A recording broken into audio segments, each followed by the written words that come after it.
En un mundo a la deriva, cuando la búsqueda e intentos humanos no bastan, solo una es la fuente de esperanza que llenará todo su ser. Es Dios, quien con su palabra viva y eficaz le habla hoy. Con ustedes, el pastor Óscar Velázquez.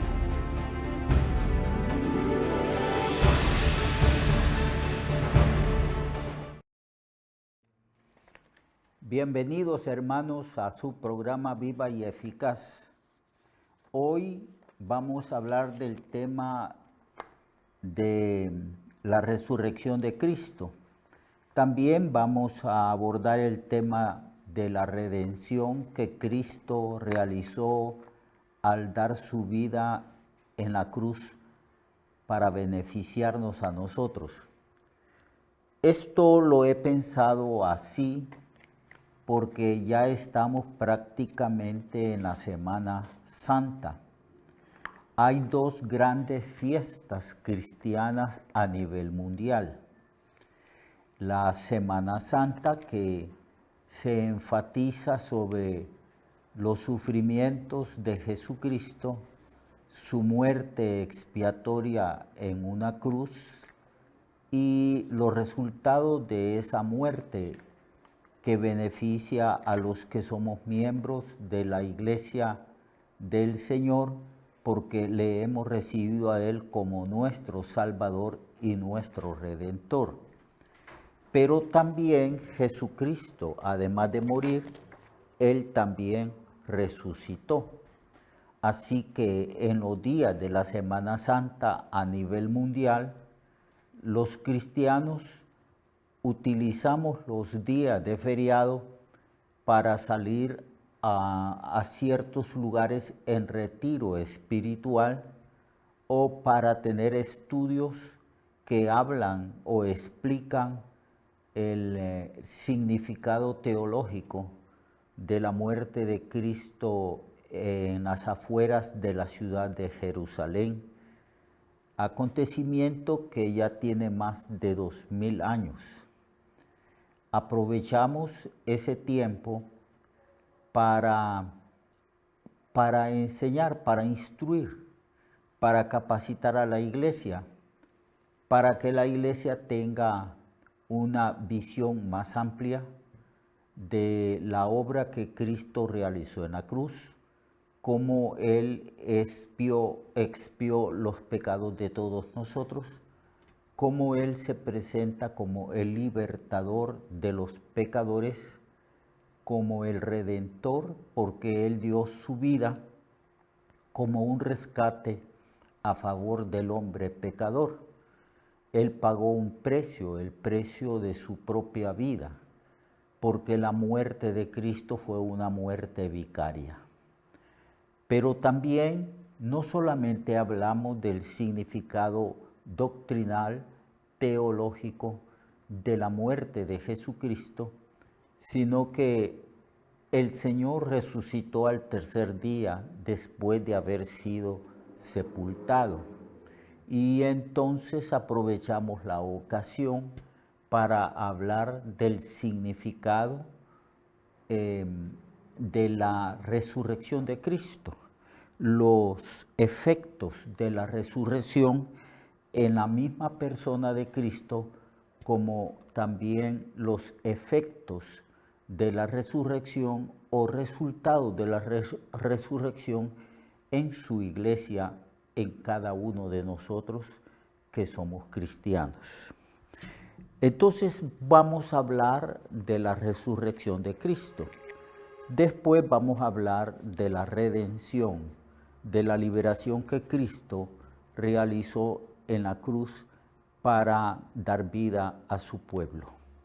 En 1 Corintios 15, versículo del 1 al 8, leemos así: Además os declaro, hermanos, el evangelio que os he predicado, el cual también recibisteis, en el cual también perseveráis, por el cual asimismo, si retenéis la palabra que os he predicado, entonces sois salvos.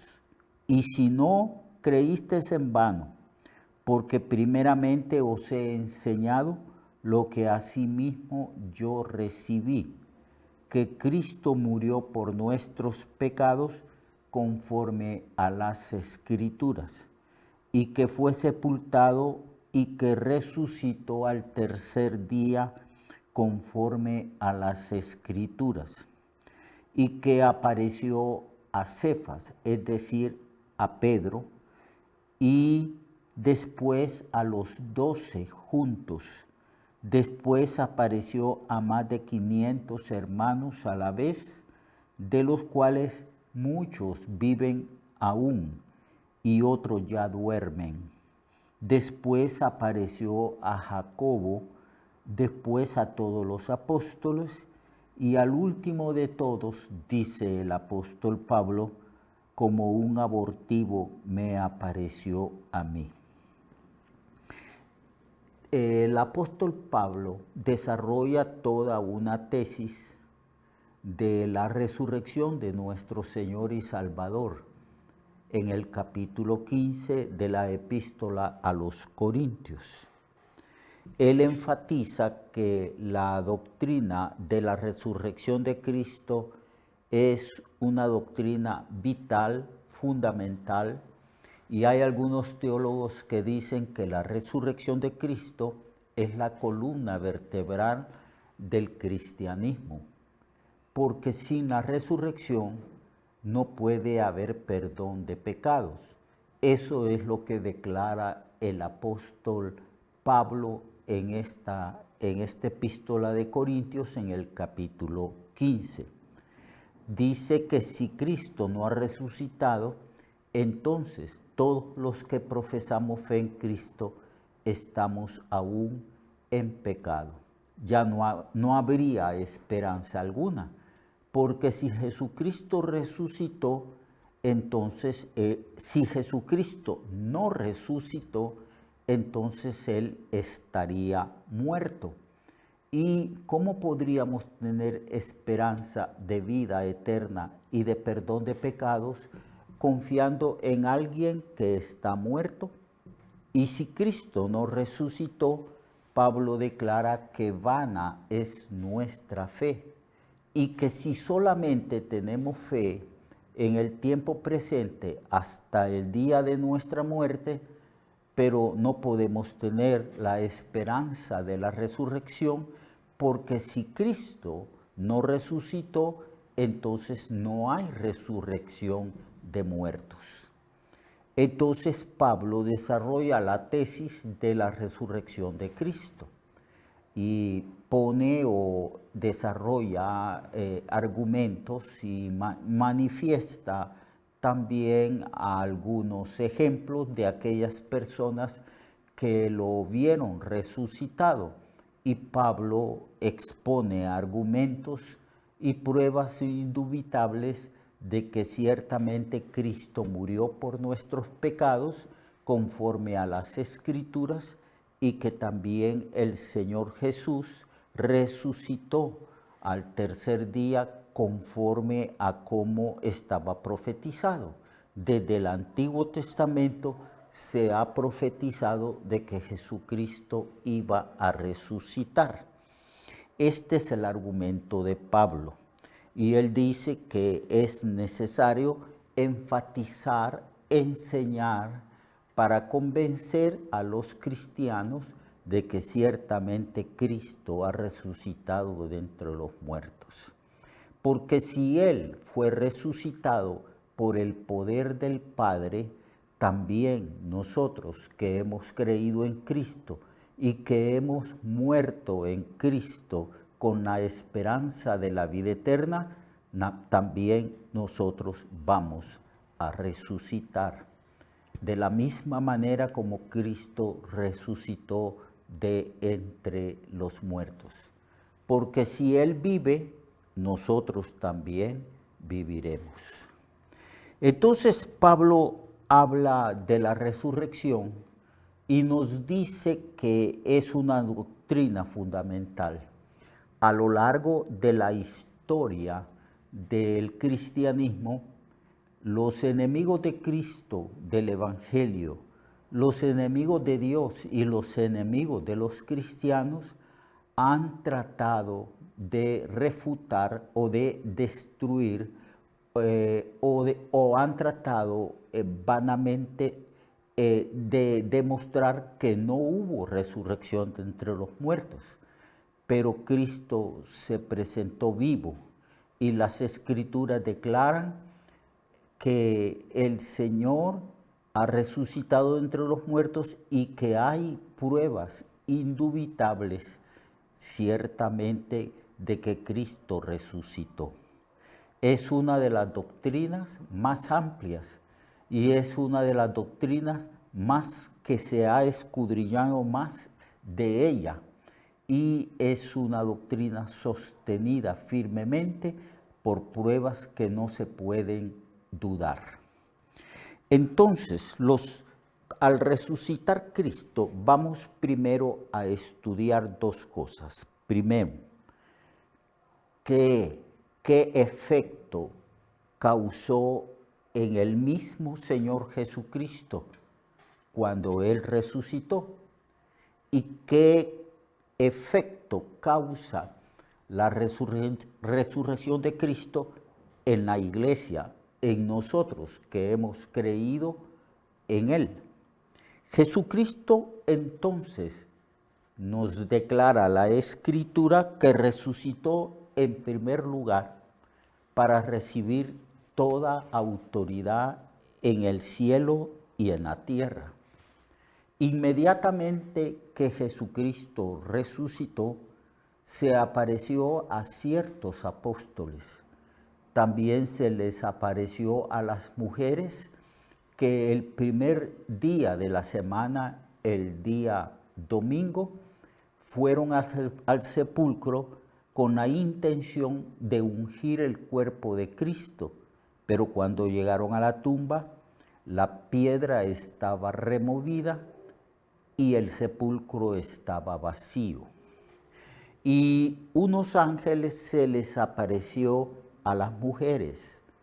Estos ángeles hicieron una pregunta a estas mujeres: ¿por qué buscáis entre los muertos al que vive? No está aquí, pues Él ha resucitado como lo dijo. Entonces, uno de los efectos de la resurrección en cuanto a Cristo mismo es que Él, al resucitar, recibió de Dios el Padre toda autoridad en el cielo y en la tierra. Eso lo declara Cristo mismo cuando se apareció a los discípulos después de haber resucitado.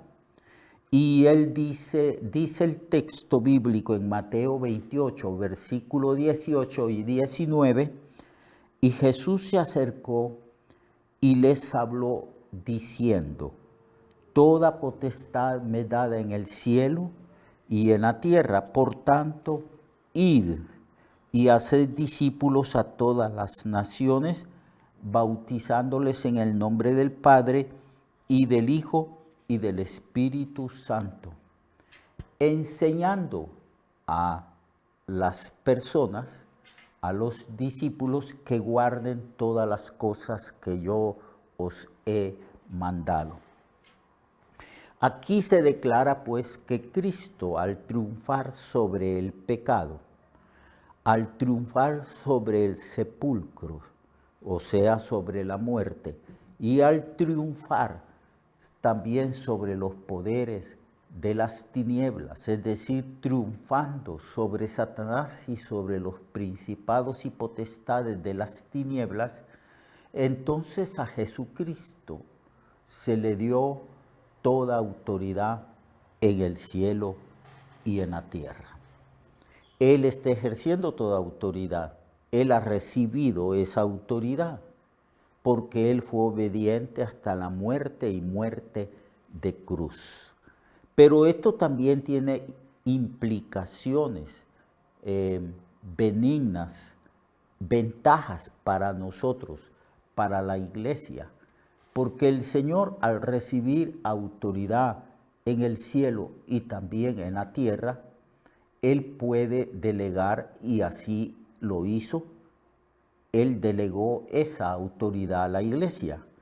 Él le dijo, por tanto, a causa de que yo he recibido toda autoridad en el cielo y en la tierra, vayan y prediquen el evangelio a toda criatura. El que creyere y fuere bautizado será salvo, y el que no creyere será condenado. Así que estamos autorizados. Dios nos ha dado autoridad legal para predicar el evangelio.